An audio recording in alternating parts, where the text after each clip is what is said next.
쓰담쓰담 쓰담쓰담 쓰담 쓰담쓰담 이제 NH 멤버스로 쓰고 담고 쓰고 담고 쓰고 담고 쓰고 담고 쓰고 모든 농협에서 쓰담쓰담. 금융에서 유통까지 농협의 모든 포인트를 쓰고 담고 도시에서 농촌까지 생활을 쓰담 생활이 포인트다. NH 멤버스. 다운받고 같이 쓰담. 아, 우리 이유식 재료 사야 된다. 알았어. 어? 어디가? 슈퍼. 거길 왜 가? 진이야. 네, 롯데 슈퍼에서 소고기 담아줘. 구매 이력이 있는 유기농 소고기를 담았습니다. 이게 이런 것도 돼? 아보카도랑 당근도. 내가 담아놨지. 진이야, 주문해줘. 말로 주문하고 눈으로 확인하는 기가진이. 육아로 바쁜 부부에게 오늘의 기술 KT. 롯데슈퍼 당일 배송입니다. 여러분 안녕하십니까? NBS 뉴스 24입니다. 지난 2017년 11월 경북 포항을 강타한 지진은 1,000명이 넘는 이재민을 낳을 만큼 그 규모와 피해 면에서 충격적이었습니다. 지진이 발생한 지 1년 4개월이 지났지만 아직도 포항 곳곳에는 지진으로 인한 피해가 남아 있습니다. 네, 지진으로 주택이 파손돼 텐트나 컨테이너 하우스에서 지내는 이재민도 상당수라고 합니다. 강창호 기자가 지진의 상흔이 여전한 현장을 다녀왔습니다. 경북 포항시 흥해읍의 한 마을입니다. 지진으로 무너진 집터에는 항아리 몇 개만 남아 이곳이 집이었다고 말해주고 있습니다. 마을 곳곳에 있었던 2층 주택들을 이제 찾아보기 힘듭니다.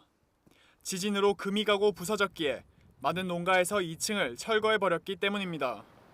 지진에 부서진 주택을 수리해 거주하는 농민들도 다시 지진이 일어나면 언제 무너질지 몰라 불안에 떨고 있습니다. 밖에도 막하갈 넣어가지고 이가 안에도 행피는 있지. 건초주의도 한데 그거 뭐. 지진의 진앙지 근처에 있는 벼농가들은 액상화 같은 지진 피해가 트라우마로 남았습니다. 액상화는 강한 지진으로 지하수가 땅 위로 솟아올라 집안이 순간적으로 액체와 같은 상태로 변하는 현상입니다. 지난해 인도네시아에서 발생한 지진으로 액상화 현상이 나타나 한 마을이 사라지기도 했습니다. 주민들도 그렇고 불안하고 그랬죠. 그래가 지금도 간혹 그 트라우마 때문에 여러 가지로 힘든 점이 있죠. 포항 지진이 남긴 상처는 농촌 주택뿐만 아니라 농업 시설물에도 고스란히 남아 있습니다. 흥해농협 라이스센터가 대표적인 사례입니다. 갈라진 아스팔트는 그 당시 지진의 충격이 얼마나 강했는지 보여줍니다. 옥상에 설치된 변압기도 원래 있던 자리를 벗어났습니다. 변압기 내부에는 전기가 튀어 그을린 자국이 가득합니다. 이곳은 포항시 흥해 실내체육관입니다. 포항 지진으로 집을 잃은 농촌 주민들은 이곳에서 텐트에 의지해 생활하고 있습니다. 흥해 실내체육관에는 지진 발생 직후에 208명보다는 줄었지만 아직도 30여 명의 이재민들이 거주하고 있습니다. 성인 한 명이 겨우 살 수 있을 정도의 좁은 텐트 안은 이재민들의 고단한 삶을 고스란히 보여줍니다. 여기 한번 살아봐요. 2년 가까이 여기 생활한다면 사람이 얼마나 망가지겠는가. 약 안 먹고 생활하는 사람 거의 없을 거라. 지진으로 삶의 터전을 잃은 이재민들은 텐트뿐 아니라 흥해읍 곳곳에 설치된 컨테이너 하우스에서도 불안한 삶을 이어가고 있습니다. 벼농사를 짓는 정은수 씨는 턱없이 부족한 보상금 때문에 집을 수리하지도 못한 채 컨테이너 하우스에서 거주하고 있습니다. 그가 살았던 집은 컨테이너 하우스 옆에 폐허가 된 채 남아 있습니다. 불편하는 거는 말할 수 없죠. 문 열어보면 세 사람 자면 딱 맞아요. 빨리 집으로 돌아갈 수 있도록 조치를 좀 해주시면 더 안 좋겠나 싶습니다. 지진이 발생한 지 1년 4개월이 지났지만 포항의 농민들에게 지진은 아직 현재 진행형입니다. MBS 뉴스 강창호입니다. 네, 참 안타까운 소식입니다. 그런데 포항 지진이 인근 지열발전소에 의해 촉발됐다는 정부 조사연구단의 공식 조사 결과가 나오면서 그 파장이 커지고 있는데요. 피해 지역 농민들은 지진이 자연재해가 아니라 인재였다는 사실에 크게 분개하고 있습니다. 지진 피해를 입은 농민들은 정부의 책임 있는 보상을 요구하며 안 되면 소송까지 불사한다는 입장입니다. 현장에서 연이어 강창호 기자가 보도합니다. 부상자 135명, 이재민 1,800명을 기록한 포항 지진의 원인이 밝혀졌습니다. 포항 지진 정부조사연구단은 1년간 조사를 벌인 끝에 진앙지로부터 600m 정도 떨어진 지열발전소가 포항 지진을 촉발했다고 결론 내렸습니다. 지열발전소는 땅속에 물을 집어넣어 지열로 물을 끓여 전기를 만듭니다. 그런데 물을 집어넣기 위해 지하 4km 깊숙이 찔러 넣은 구멍인 주입정이 화근이었습니다. 땅속 깊이 파이프라인을 깔고 물을 넣고 빼는 작업을 반복하는 과정에서 생긴 압력이 단층을 자극했다는 게 조사단의 판단입니다. 포항 지진은 자연재해가 아닌 인재였던 셈입니다. 포항 지진으로 삶의 터전을 잃은 농민들은 이번 정부 조사 결과 소식을 듣고 붕괴하고 있습니다. 포항 지진이 자연재해가 아니라 막을 수 있었던 재난이었기에 피해 지역 농민들은 더 억울할 수밖에 없습니다. 위수 지진 왔을 때 그거로 중단시켜야 되지 왜 그래 그거 밀어실었게 그래가지고 사람 못 사도록 하고 이러노. 정부의 조사 결과에 따라 정부의 피해 보상을 요구하는 목소리가 커지고 있습니다. 이미 지난해 10월부터 농민 등 피해 지역 주민 1,300여 명이 정부를 상대로 손해배상 소송을 제기한 상태입니다. 포항시는 이번 정부 조사 결과에 따라 신속히 정부의 피해 보상 대책을 촉구할 것이라고 밝혔습니다. 신속한 시간 내에 확실한 특단의 대책이 강구되기를 촉구하고 기대합니다. 조합원 상당수가 피해를 입은 포항 흥해농협도 이번 정부 조사단 발표에 따라 조합원들이 제대로 보상받을 수 있도록 대책 마련에 나설 계획입니다. 우리 이번 이 기점을 해서 우리 흥해농협도 우리 저번에 피해받은 조합원들한테 같이 소송을 하게 되면 같이 해서 정부를 상대로 소송할 그 예정입니다. 포항 지진이 자연 지진이 아니란 점이 분명해진 상황에서 농민들과 농촌 주민들이 제대로 된 보상을 받을 수 있을지 그 귀추가 주목됩니다. MBS 뉴스 강창호입니다. 풍수해 보험이라고 들어보셨습니까? 일정한 보험료를 내면 지진이나 태풍, 호우 같은 자연재해로 피해를 입었을 때 피해액을 보상해주는 제도입니다. 비닐하우스 등 농업용 온실도 가입 대상이라 쏠쏠한 혜택을 받을 수 있는데요. 의외로 농민들이 잘 모르는 경우가 많습니다. 올해부터는 소규모 시설 농가도 가입할 수 있도록 정부가 제도를 개선했습니다. 최다혜 기자가 보도합니다. 경기도 양주시에 사는 노모 씨는 지난해 8월 폭우로 주택이 완전히 파손돼 삶의 터전을 잃었습니다. 절망 끝에 놓인 노 씨가 일어설 수 있었던 건 다름 아닌 풍수해 보험 덕분. 2만 8천 원을 내고 가입한 풍수해 보험이 보험금 1억 6천여만 원을 노 씨에게 돌려준 겁니다.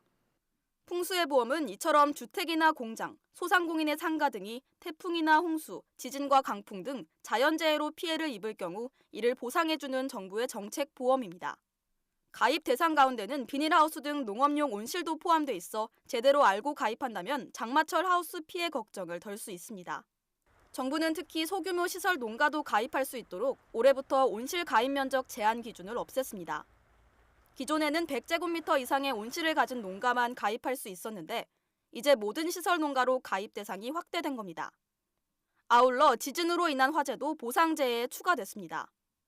보험 가입자는 연간 보험료의 최대 92%를 정부와 지자체에서 지원받을 수 있어 자부담도 크지 않은 편입니다. 만약 시설 농가가 철제 파이프 H형으로 지어진 하우스 1000제곱미터 면적에 대해 풍수해 보험에 가입한다면 보험료는 어떻게 될까요? 연간 보험료는 37만 4천 원이지만 정부에서 52.5%, 19만 6천 원 정도를 지원받을 수 있어 농가가 직접 부담해야 하는 금액은 17만 7천 원 정도로 줄어듭니다. 이 농가가 받을 수 있는 보험금은 최대 1,062만 원이라 가입한 농가들 사이에선 혜택이 좋다는 입소문이 나고 있습니다. 다만 가입 가능한 온실은 농림축산식품부가 고시한 농가 표준형 규격하우스와 내재해형 규격 비닐하우스 중 농업용, 임업용으로 사용하는 온실에 한정됩니다. 가입 상품은 전파, 반파, 소파 등 피해 규모에 따라 보상하는 정액형 상품과 실제 피해를 입은 금액을 보상하는 실손형 상품 등으로 다양합니다. 가입을 원하는 농가는 NH농협 손해보험, 현대해상 화재보험 등 5개 보험사를 통해 개별적으로 가입하거나 관할 지자체를 통해 단체로 가입하면 됩니다. 행정안전부 관계자는 특히 해안가나 하천 주변에 거주하는 주민들은 여름철 자연재해에 대비해 풍수해 보험에 미리 가입하는 것이 좋다고 당부했습니다. MBS 뉴스 최다희입니다. 최근 자유한국당을 제외한 여야 4당이 선거제도의 개편안에 최종 합의했습니다. 지역구 의석은 줄이되 비례대표 수를 늘려 정당 득표율에 따라 권역별로 배분하자는 게 그 핵심 내용인데요. 이럴 경우 인구가 적은 농촌 지역의 국회의원 수가 줄면서 농촌 지역의 대표성이 크게 약화될 것으로 보여 농민들의 반발이 적지 않을 것으로 예상됩니다. 김인경 기자가 보도합니다. 총선을 13개월 앞두고 여당인 더불어민주당과 자유한국당을 제외한 야3당이 선거제 개편 단일안을 완성했습니다. 개편안에 따르면 국회의원 정원을 300명으로 고정하되 지역구 의석은 253석에서 225석으로 줄이고 비례대표는 47석에서 75석으로 늘리기로 했습니다. 특히 비례대표의 경우 전국 단위 정당 득표율 50%에 따라 권역별로 배분하는 준연동형 비례대표제를 적용한다는 것이 이번 개편안의 핵심 내용입니다. 예를 들어 내년 총선에서 A당이 지역구 당선자는 100명이고 정당 득표율은 50%라면 전체 의석 300석의 절반인 150석을 먼저 배당받습니다. 그리고 여기서 지역구 당선자 100명을 뺀 50명의 절반인 25석이 비례대표 의석으로 먼저 배분됩니다. 결국 A당은 지역구 당선자 100석 포함 최소 125석을 확보하게 됩니다. 이처럼 비례대표 75석을 50% 연동률로 각 정당에 배분한 뒤 의석이 남을 경우에는 다시 정당 득표율에 비례해 배분하는데 이때 서울과 인천, 경기, 충청, 강원, 부산, 울산, 경남, 대구, 경북, 호남 등 총 6개 권역에 따라 배정됩니다. 지역구 의석이 줄어드는 문제를 권역별 비례대표로 어느 정도 보완하겠다는 겁니다. 하지만 정작 문제는 따로 있습니다. 개정안을 따르자면 지역구 의석을 30석 가까이 줄여야 하기 때문에 일부 지역에선 선거구를 다시 정해야만 합니다. 결국 인구가 적은 농촌 지역에 선거구 통폐합이 진행될 가능성이 큰 겁니다. 실제로 김재원 자유한국당 의원은 개정안에 따라 지역구 의석수를 조정할 경우 영남 7석, 호남 6석, 충청 4석, 강원 1석이 감소할 것으로 분석했습니다. 이에 농업계를 비롯한 각 지역민들은 농촌 지역 주민들을 대변할 통로가 줄어들고 농어촌 민생은 더 소외되는 것 아니냐는 우려의 목소리를 내고 있습니다. 농업계의 목소리를 대변할 인사들이 정당별 비례대표 후보로 적극 나설 수 있는 방안을 모색하는 등 하루빨리 지역구 축소에 대한 대책을 세워야 할 것으로 보입니다. NBS 뉴스 김인경입니다. 본격적인 농사철이 다가오면 비료나 농자재 등을 구입하느라 농가들의 지출이 늘어나기 마련이죠. 이런 경제적 부담을 덜어주기 위해 농협상호금융이 최대 2%대 금리로 영농자금을 대출해주기로 했습니다.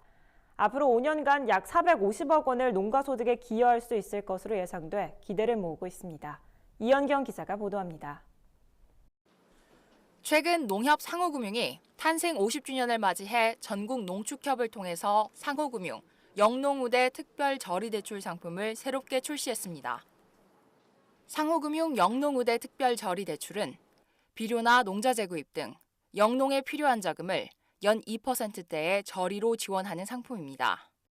대출 대상은 농축협 조합원이며 한도는 1인당 5천만 원입니다. 만기는 3년 이내이고 기존에 대출이 있을 경우 대환도 가능하지만 시설 자금은 제외됩니다. 또한 저리로 상품을 판매하는 농축협에는 상호금융 특별회계로 2차 보전, 즉 이자 차액에 대해 보상을 해주기로 했습니다. 농협 상호금융은 이번 대출 상품이 앞으로 5년간 450억 원가량 농가 소득에 기여할 것으로 예상하고 있습니다. 이는 판매 한도와 만기 3년간의 금리 혜택을 금액으로 환산한 수치입니다. 이 상품이 이제 2차 보전 상품이라서 최고 1.5까지 가능한 상품이거든요. 1.5%의 할인 효과를 부여하는 상품이기 때문에 1조 원을 판매했을 시에 1.5%면 연간 150억이거든요. 근데 이게 3년짜리 만기로 계산을 했을 경우 450억이라는 거고 그렇게 계산을 한 겁니다. 농협 상호금융은 영농자금 대출 금리의 운영 체계를 개선하는 방안도 추진하고 있습니다. 농축협 조합원에 대한 영농자금 대출 금리가 일반 대출 금리보다 높다는 지적에 따른 것입니다. 실제로 2018년 기준 조합원에 대한 영농자금 대출 평균 금리는 연 4.43%로 상호금융대출 평균금리인 연 4.3%보다 높았습니다. 이에 농협 상호금융은 영농자금 대출 목표 마진 상한을 설정하는 등 금리 운영체계 개선 방안을 마련해 5월쯤 시행할 계획이라고 밝혔습니다. 더불어 농협의 주인인 조합원의 이익을 키우고 농업 농촌의 발전에 이바지할 수 있는 상품과 서비스를 계속 개발해 나가겠다고 강조했습니다. NBS 뉴스 이연경입니다.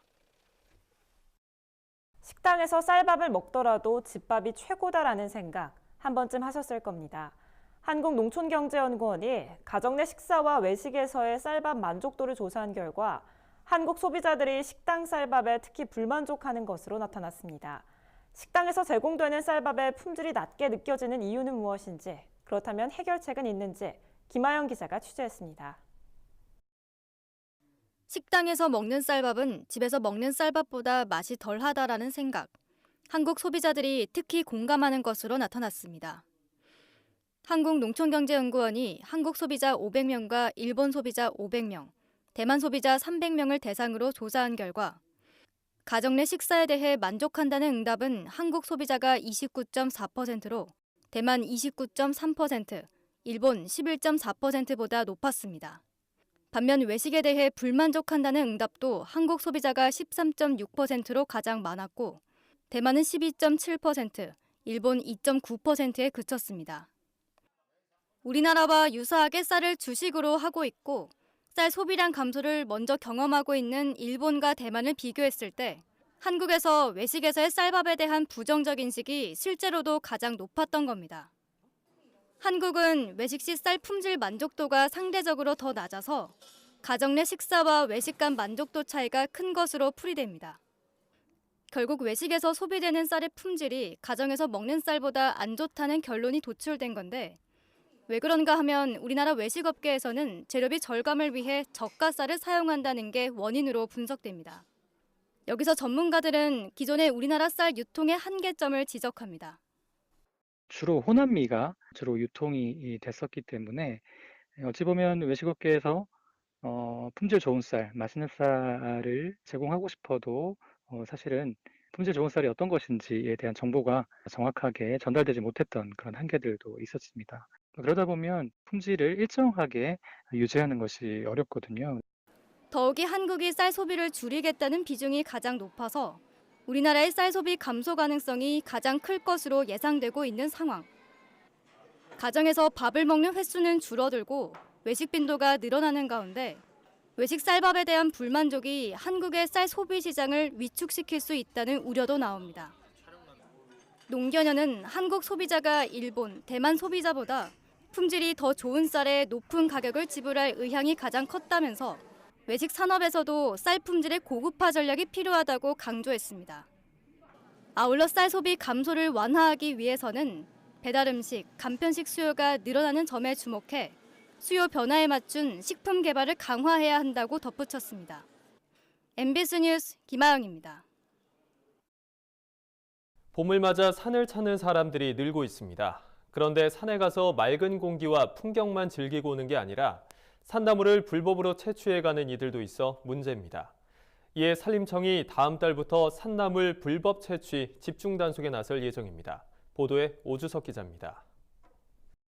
봄철마다 기승을 부리는 산나물 불법 채취를 막기 위해 산림청이 집중 단속에 나설 계획입니다. 산조 허락 없이 산에 올라 나물이나 약초를 따는 것은 엄연한 불법 행위로 처벌 대상입니다. 그럼에도 산나물이 제철인 4월에서 5월만 되면 입산 금지 구역까지 들어가 산나물을 불법 채취하는 등산객과 채취꾼들로 전국의 산들이 몸살을 앓습니다. 산림청에 따르면 인산물 불법 채취로 인한 피해는 2014년 1,900여만 원에서 2018년 8,700여만 원으로 4배 이상 늘었습니다. 같은 기간 사건 처리된 건수 역시 18건에서 103건으로 6배 가까이 급증했습니다. 이에 산림청은 산나물 불법 채취가 집중적으로 발생하는 다음 달 1일부터 5월 말까지 산림특별사법경찰 1,300여 명을 투입해 집중 단속에 나서겠다고 밝혔습니다. 산나물을 채취할 경우에는 산림자원이 조성 및 관리에 관한 법률에 따라서 산주의 동의를 받아야 하는데 이를 어길 경우에는 또 처벌하도록 규정을 하고 있어요. 전국에서도 그 산림에 산나물이 특히 많이 나는 지역이 있어요. 그 지역을 중심으로 기동 단속을 실시할 계획입니다. 산림청은 특히 산나물 산행을 엄격하게 단속할 예정입니다.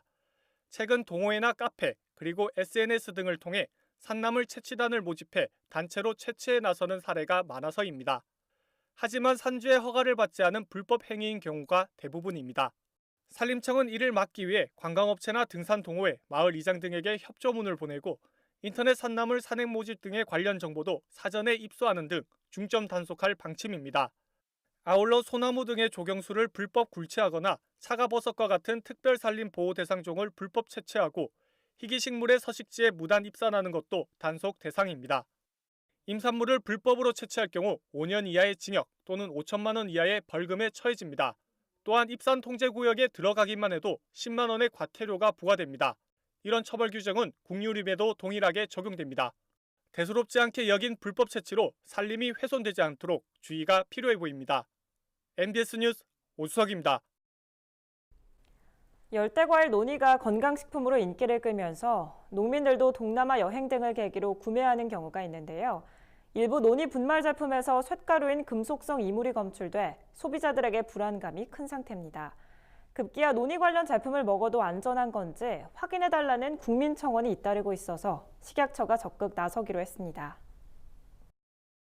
최근 식품의약품안전처는 국내에서 유통 중인 논이 분말과 환 제품을 모두 수거해 검사할 예정이라고 밝혔습니다.